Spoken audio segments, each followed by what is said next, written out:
शादी यार हमारे कल्चर में बहुत बड़ी बात है। सच में बहुत बड़ी। हम इसे ढोल, नाच और इतने सारे खाने के साथ सेलिब्रेट करते हैं कि पूरी फौज खा ले। लेकिन सीरियसली शादी दो लोगों का, दो परिवारों का मिलन है। ये प्यार, सम्मान और कमिटमेंट के बारे में है। पर आजकल चीजें बदल रही हैं। लव मैरिज, कोर्ट मैरिज, अब ये तुम्हारे डैडी के जमाने जैसा नहीं रहा।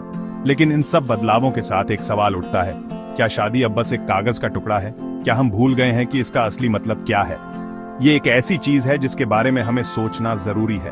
पंजाब और हरियाणा हाई कोर्ट ने इस बारे में कुछ कहा और सब लोग बातें करने लगे।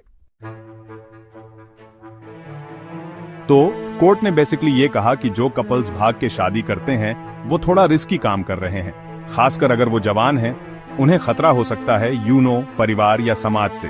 कोर्ट ने यह भी कहा कि शायद सरकार को एक कानून बनाने के बारे में सोचना चाहिए। एक ऐसा कानून जो इन कपल्स को प्रोटेक्ट करे, ये सुनिश्चित करे कि वो सुरक्षित रहें। अब इस फैसले पर लोगों ने खूब बातें की।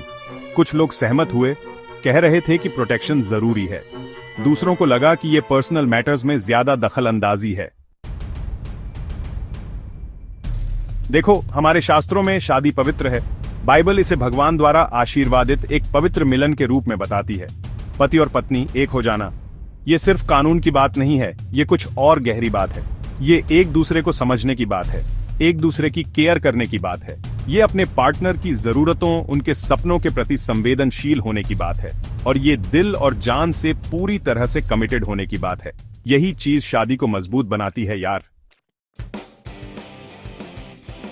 देखो, समय बदल रहा है और ये ठीक है, लेकिन कुछ चीजें हमेशा के लिए होती हैं। शादी प्यार, सम्मान और कमिटमेंट के मूल्यों के साथ ये हमेशा के लिए है।